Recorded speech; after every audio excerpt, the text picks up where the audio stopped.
Hey there, how you doing? Welcome back to another one of my videos. Let's see. It is the day before Thanksgiving 2020, and I was looking at how many videos I've done so far. I think I just finished number 35, or at least episode 35. I have one two-parter. Look, y'all, everything so far has been an experiment. You've probably noticed I've experimented with the lighting, I've experimented with audio, I've experimented with even just framing and how I want to look and my haircut, and whether I'm wearing clean clothes or not, what I'm wearing, buttons, buttoned up. So this is all production stuff. I don't have any money for this stuff, obviously. Luckily, I have a benefactor that helped me get a decent camera with a decent microphone, and I'm able to use that stuff, and I'm sure you don't care about any of this technical stuff. What I'm trying to get to is this is a work in progress, so stick with me, and I am trying to make improvements as I go. All right. That said, so it's before a holiday today. I'm definitely taking tomorrow off from everything.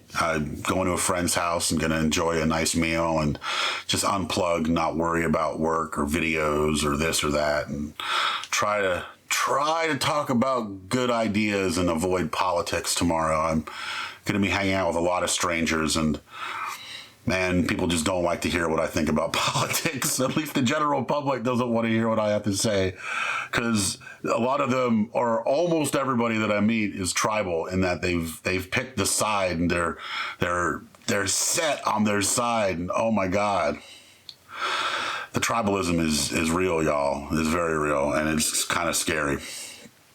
All right, so hey, that's a good topic for today. Let's talk about tribalism. While we're here, Thanksgiving, part of what Thanksgiving is based on is tribalism there too. There was an Indian tribe that lent a hand to the early pilgrims, according to the fairy tale. The actual history there is a lot more convoluted than the holiday portrays in children's plays and stuff. The early Europeans were not cut out to life in the New World, and their first experiments coming over here were failures. Jamestown colony failure. I mean, just dealing with something as simple as mosquitoes it killed a lot of people, and the fact that the farming was different here. I mean, everything was different. And, we were adversarial with a lot of the Native Americans, to say the least. But at the end of the day, everybody's adversarial all the time. You go anywhere, and if you've got distinct tribes of people, they tend to fight.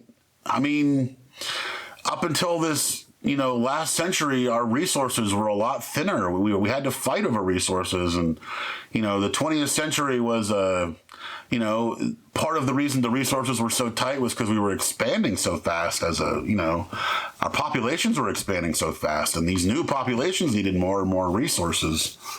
We're starting to calm down now, and obviously the so-called elite are doing everything they can to squash our population numbers, because for some reason they think that more people equals less for them. Can't quite figure that out, especially since they like to exploit us all. You'd think more people to exploit would mean more for them to exploit. I don't know. They've got college degrees to figure that shit out. I don't know. It ain't not my thing. But anyway, my whole point on that was, tribalism is it's not all bad. Survival of the fittest. If you've got two tribes fighting back and forth and back and forth and back and forth, they're going to whittle each other out, and they're going to take out the weaker of both sides, and they're going to be left with the stronger. So there's that. But I don't know. I'd like to think that as a species, we've come a long way. And do we really need to keep murdering each other? We figured out ways to develop energy resources and food resources and water resources that could take care of 10 times the number of people that we have right now. Seriously.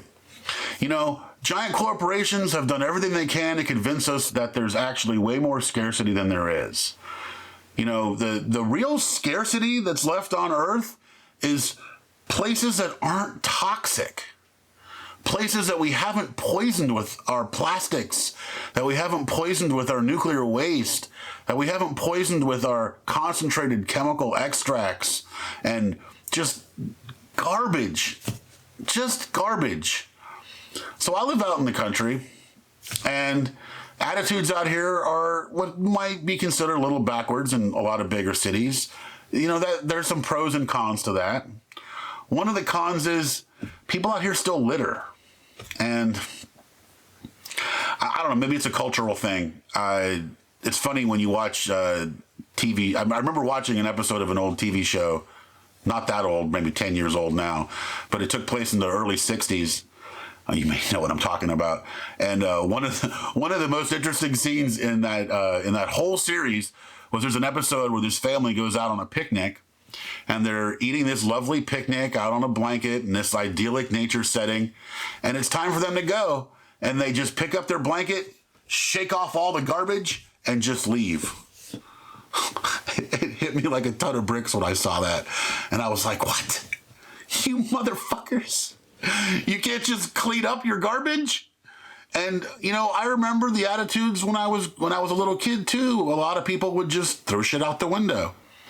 I'm not saying, like, my family or anything, and I definitely, my mom was way against that, and I don't think I ever saw my dad litter. But I know just people's general attitudes were, whatever, if you throw it out the window, it's gone forever. And, you know, litter adds up. Anyway, I'm not talking about litter now. The whole point was I live out in the country, and attitudes are different here. And how was I trying to connect that to tribalism?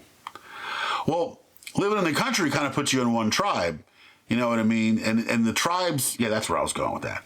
The tribes these days seem to be big city versus not the big city. You know, go look at the voting maps of this so-called election we just had. And if you look at it, it's funny. It's really easy to see where the manipulation is. There's obvious fraud going on right now. I use the F word, so now I'm gonna be flagged by YouTube. Better watch out. This video is gonna get crushed. No recommendations for this video. Not like they were recommending me before. But yeah, there's a distinct bias going on, and I don't know what to do about it. I was just talking to my dad today about this kind of stuff, and just about the soap opera, the soap opera that is the world, especially the world of politics, and you know, unfortunately, the world of entertainment and sports and all these things and video games and comic books and all these things that used to be an escape from that world have become intertwined with it. And it seems like everything is politics now.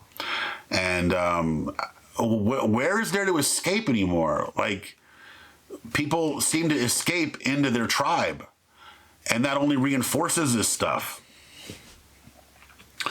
I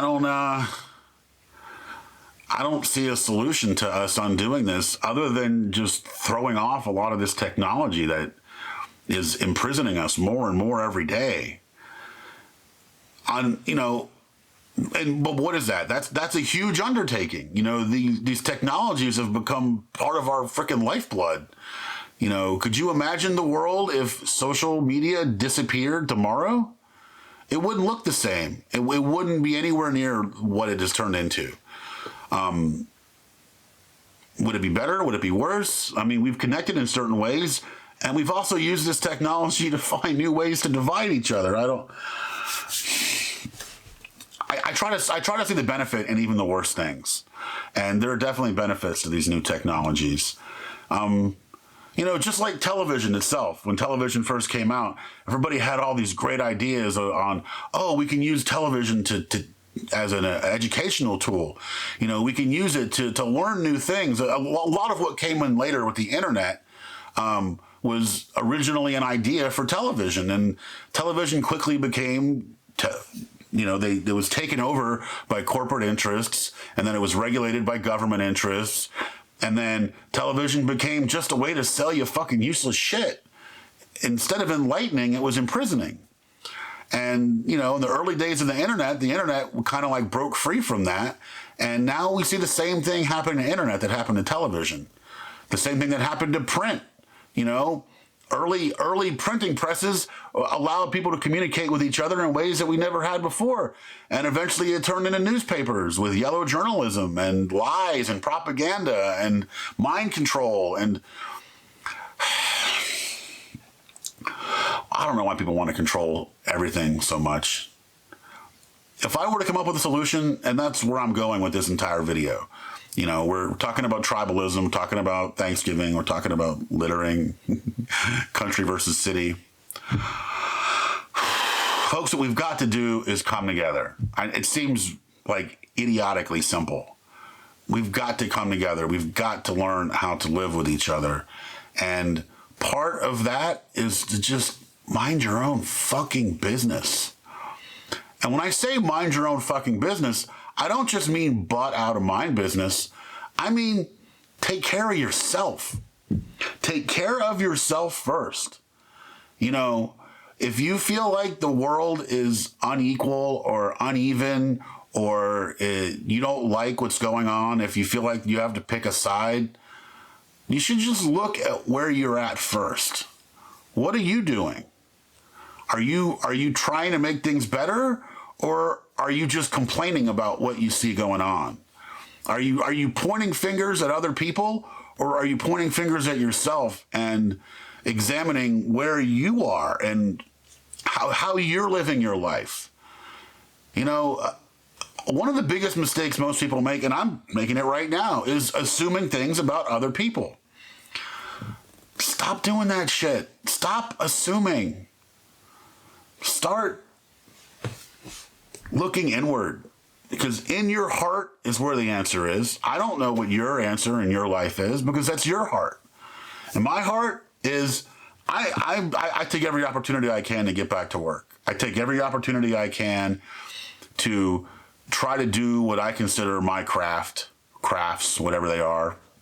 I don't mean crafts like, hobby stuff, but, my craft. I consider myself an inventor, a builder, a craftsman, and I try to lose myself in that stuff. And not that I'm trying to ignore the world outside. And, a lot of times it's easy to accuse people outside of your sphere of not living up to your expectations. But try living up to your own expectations. I don't see a whole lot of people that are doing that.